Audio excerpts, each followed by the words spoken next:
What is up, studs, and welcome to Ask on episode 342, this series where I answer your questions. So if you have a question or topic for next week's episode about Lego Star Wars, whatever you like, just drop in the comment section down below, hit the like button while you're there. And this video is sponsored by Whatnot, so more on them and my March Mayhem event later in the video. You're not going to want to miss the March Mayhem event. But anyway, things got a little out of hand in the last week or so in regards to the Qui-Gon Jinn variant that I discussed briefly in my video. And I'll tell you how you can know if you have one or not. I've done more research. Basically, last week I said I didn't know anything because I only knew what I told you, and now I know quite a bit more about the variant and where it comes from and how you can make sure you have one, because they have gotten quite pricey. I checked Bricklink. The most expensive one that's sold so far is $248. Last week when I talked about it in my video, they were like $10 or $20. So yeah, the average price has just gone way up. So if you're actively looking to buy one, that's the price range you want to be in, but I don't necessarily think that you should buy one, like FOMO buy one right now, because I still think there's a chance that these are more common than they are right now, that people will continue to find them in their collections over time, and it won't be as rare as something like a Black Hair Kanan or the Commander Fox variant or Finch Dallo. I think of the four things you see in front of me, if you're a hardcore Lego Star Wars collector, you know what you're looking at here. The Qui-Gon Jinn variant will probably end up being the least rare of them. Now, I realized I made quite the blunder last week by publishing the video, not making sure that I had the rarer version of the Qui-Gon before doing so and telling 100,000 people about this cool new rare variant of Qui-Gon Jinn. I literally didn't even know, like I said last week, which version of the Qui-Gon was the rarer one when I talked about it last week. Now I'm much more informed, like I said. So the original set that I reviewed back in 2024, way back in 2024, was this one here, and it had the not rare version of Qui-Gon Jinn. You can see it in my review there, and it was just the normal version of Qui-Gon Jinn that's not as expensive, I guess is the better way to put it, right? And so the information that's come to light from a lot of people researching it and trying to figure it out online is that apparently the reddish-brown version of Qui-Gon, which is the rarer version, we'll just refer to him as the reddish-brown version from now on. He was only in this set, and don't quote me exactly on this because this is obviously still new information that we're trying to nail down, but only in the set for like the first 4 weeks or so of its production. And how do you know that? Well, if you look on the bottom of these boxes, they're going to have a little code on them. From left to right, you've got the day, then you've got the 2 numbers representing the week, then you have the factory, which is the letter, which is pretty irrelevant here, and then the year on the very end, which just corresponds to the decade that the set was in. So 2024 is that final number there. And the first number is a 7, so that means it was probably made the 7th day of the week, I assume. I think that's what it starts with. Then we've got a 14, which is what we want to focus on here. So I think my box here was produced just after they switched it out from reddish brown to the normal brown color that, again, is the cheaper version of Qui-Gon Jinn at this point. And so this version of the set, as we saw, didn't contain that because that's the one I reviewed. However, if you have one of the even earlier versions of the box, so I think if your box says something like 9 to 13, you should have the reddish brown version. Comment below if you're able to cross-check your box to your actual figure and let me know what figure you have based on the week that your set was produced. But you should see a bit of a correlation there if you've got one of the very early weeks of production that you're going to end up with that reddish brown version. Cody Swerbensky says, do you think they'll put the pilot battle droid from last year's May 4th promo into the new MTT? And simply, yes. I don't think there's any reason to change that battle droid design going from that set to the MTT that's releasing this summer. I believe it is rumored to have pilot battle droids. It would be pretty nonsensical to not have pilot battle droids. So yeah, I think we can totally expect that same pilot battle droid figure to be brought over to the MTT. Like I said, just no reason to change it, so why would they? Next up from Blake, he says, continuing on the topic of other brick manufacturers like Mattel, if Lego lost a Star Wars license and it went to a company like Mattel, would you pivot to collecting that new line? And this is like not an impossibility, I guess, because Mattel is such a big company. And like, because a lot of the other cases you'd be looking at like Panasonic, and like I love their stuff. I've done some sponsored videos with them and I think they're great, but I just don't think Disney would ever really partner with them to do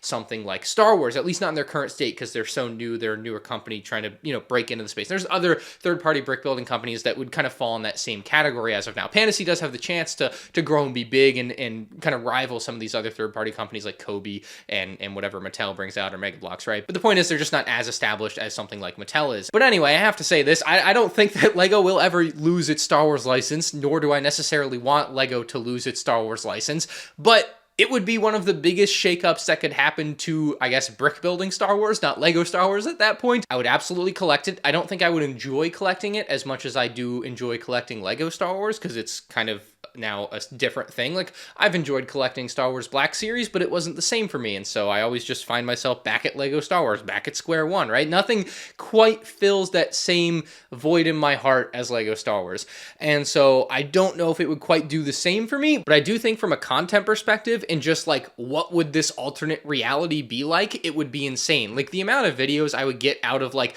anytime they made a set, I would be able to compare it to the Lego set. To answer your original question, I would absolutely collect it and make a ton of content on it. And I've said this many times, if Lego Star Wars ever just stopped, right, there's so many sets and things that I want to make videos about that I would have content for like 5 years at least. Jedi Master Kush says, do you think LEGO will reuse the new Jedi Interceptor canopy for a scaled down Millennium Falcon playset? And this is a really sensible use of that piece, and I would imagine it's part of what went into the poor design of it for Jedi Interceptors, so that they could just save money and have one piece for both things. I think this makes a lot of sense. Like I said last week, I think it also works really well for a UCS B-Wing, but perhaps it works even better for a scaled down Millennium Falcon playset, because if they don't scale down the Millennium Falcon playsets, the next playset Millennium Falcon will end up being like $200. I think it would make a ton of sense for them to make a Millennium Falcon playset that's like $120 to $140 in a few years, and I would be very surprised if the next Millennium Falcon playset was not something that's scaled down like this. It's one of the few sets that has resisted LEGO's scale downs over the past few years, and I think it's so overdue to happen. I'll be very interested to see how they execute it. I don't think it will be one of those sets. If you look at like the ARC 170, it was compromised when it got scaled down, but I don't think the Millennium Falcon, I don't think they'll let that happen. I think it'll still be a really great scaled down Millennium Falcon, and that windscreen piece is clearly probably something that's paving that path towards that happening. Uber Assassin says, do you ever think they'll make a UCS ATTE? The AT-AT is awesome, and I think making a refined ATTE that you can fit loads of clones into would be so cool. And I think there's a pretty high possibility of this happening. I think the gunship is reasonably successful. I think the Venator has been reasonably successful. There's a Jango Fett Slave 1 on the horizon. Like, clearly they are very open to making prequel UCS sets now, and the UCS ATTE would absolutely have to be kind of maybe top 5 on that list of things that they would make from the prequels as a UCS set, right? When it comes to a UCS ATTE, I think there's something that this set has that the gunship didn't have, and it's the ability to be minifig scale. Now, it wouldn't be huge by any stretch of the imagination. I think Brick Vault made a pretty good minifig scale one, and you can see here, it's bigger than the playset version, but it doesn't, like, dwarf the playset version, I would say, in the way that maybe the UCS gunship dwarfs the playset version of the gunship. But the playset version of the gunship is much closer to minifig scale than the playset version of the ATTE. Now, with that in mind, the other road that they could go down with a UCS ATTE is to make it somewhat in scale with the UCS gunship, which would make it absolutely massive. We're talking about a $500-$600 set, probably doesn't entail any minifigs inside because it'd be way oversized for minifigs, much like the UCS gunship was, which is fine. I do enjoy sets like that, but I think every once in a while you end up with sets that are in, I guess, the Goldilocks zone, like the UCS AT-AT, the UCS Jabba Sail Barge, and I think an ATTE definitely could fit in that.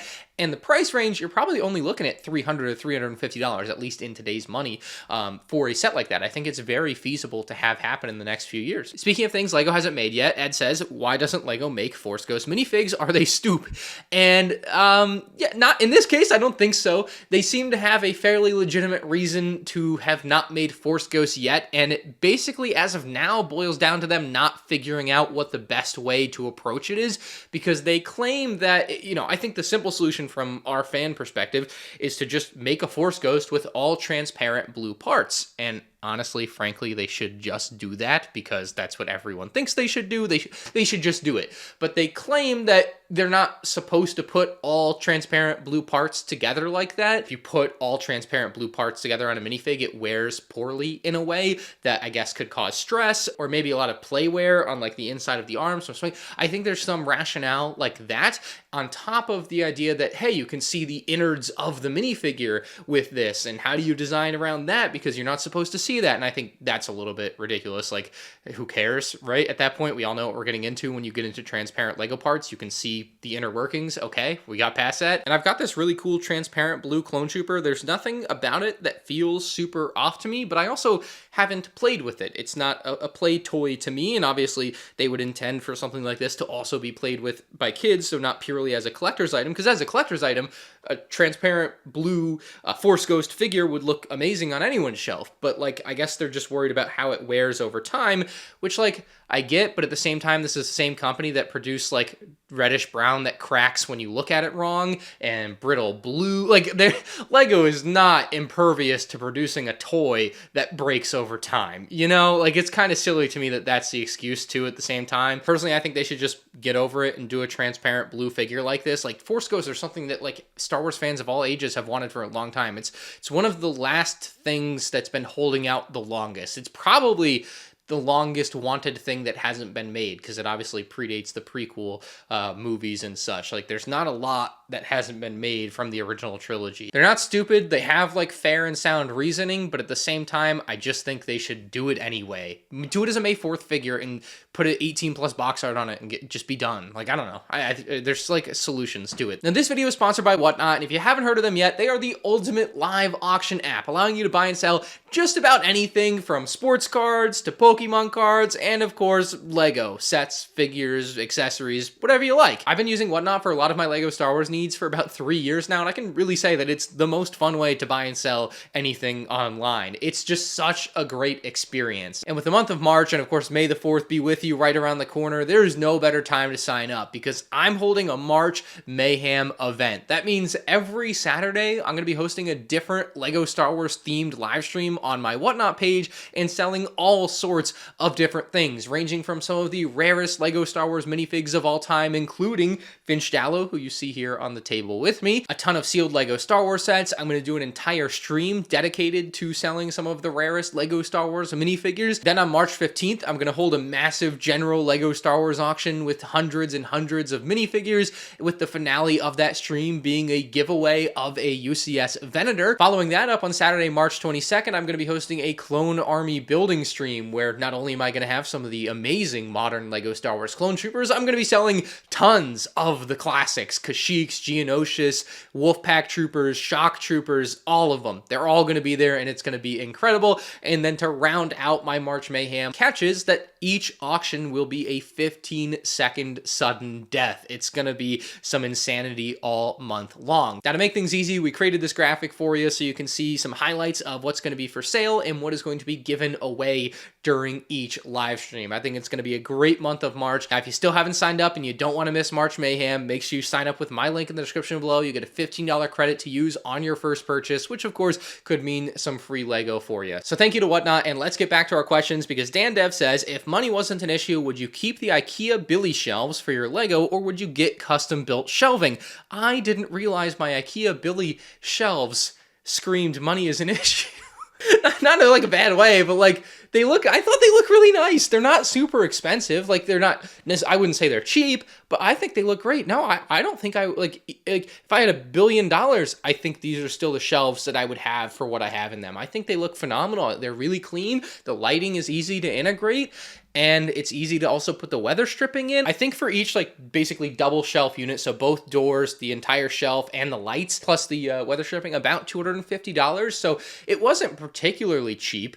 But yeah, it's probably not as expensive as it can get out there. I'm sure you can get much more expensive custom. Honestly, if I really wanted shelves, I would ask my dad to build them for me. He could probably build me some really dope shelves. He always built us shelves as kids. He never built like encased ones like this, but I'm sure it's not impossible for him. He can build good stuff. So I think if I wanted something like truly super custom, I could go that route. But yeah, ultimately, I think these IKEA Billies are a great kind of one size fits all solution for a lot of people. They don't sponsor me. They've never sponsored me. I bought all these, right? But like, I think these work great and they look amazing. So I would recommend them. If money wasn't an issue, I would keep them. Yes, I obviously still need more, and that is coming in the form of some Maju Space shelves. I think they're going to be sponsoring a video, and they're sending me some shelves for free, which is amazing.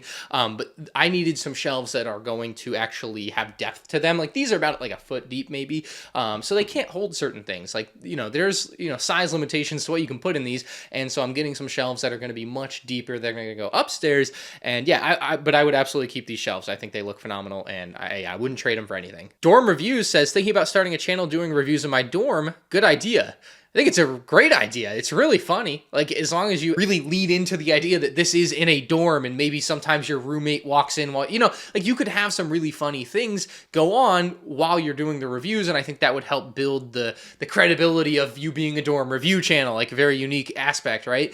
Now, I do think you run into a problem because, I mean, how long are you going to be in a dorm for? 4 years, right? Hopefully, at most. It could end up being a little short-sighted, but I think the idea is hilarious. Honestly, like, just have fun while you're having fun. Why think about it super long-term? It doesn't have to be like that. So I would do it. I would do it. I think it's really funny. Yeah. And our final topics for this video, once again, revolve around the LEGO Ambassador Network NDA that went out, and we discussed a lot last week. But Jogburn says, the NDA is crazy. What would be your solution for leaks? Well, back in 2009, 10, 11, 12, 13, 14, kind of ended around there, maybe 15. LEGO used to just like show everything at Toy Fair, and there were no leaks because they just showed it off in February before it came out in August, and that was it. That would be the solution, honestly. I don't think there's much else of a solution. Otherwise, things are going to leak because you try to keep them a state secret for so long. I'm also of the opinion that leaks help LEGO, and they help build hype, and they make LEGO like more relevant, right? So I don't know. I wouldn't necessarily think that they should try to solve it, but it's probably like if you're a public company, you have to do what's in the best interest of the shareholder. LEGO as a company has to try to reduce leaks. Like, it's a sensible position for them to be in, but I don't think it necessarily benefits them publicly, in the fans' opinions to do that. Perhaps the best malicious compliance to the LEGO NDA comes from Chobo Tong. He says, maybe it's time to pivot to Leppin rumors/leaks content. Wouldn't it actually be really hilarious? Like, if I just start, every rumor I say I'm not talking about LEGO rumors. I don't know what you guys are talking about. I'm talking about the upcoming Leppin sets. It's the Leppin Smith infiltration. So, like, if I just, like, changed what everything is called every time, that would be some malicious compliance, I think. That's a really funny idea.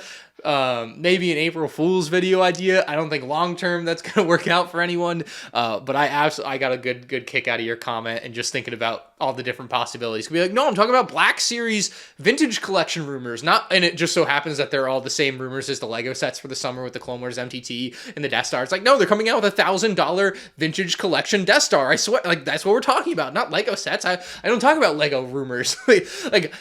Quite a way to skirt around that, actually. Who knows? If it ever comes to that, you're to blame for this. If you guys enjoyed, hit the like button. If you're new to the channel, make sure you subscribe. Check out Whatnot with the link in the description below. Get your $15 credit, and don't miss my March Mayhem streams. And yeah, if you have a question or topic for next week's episode, drop in the comment section below, and I'll see you then. Peace out. Make sure you got your reddish-brown Qui-Gon, though. It's a hot commodity these days. It's actually insane. Oh, bonus content, end of the episode. It's kind of funny to me that, like, this variant has been around since May of last year or whatever, and nobody noticed really until now. So it's just one of those quirks about LEGO collecting that people won't really put it together for a long time.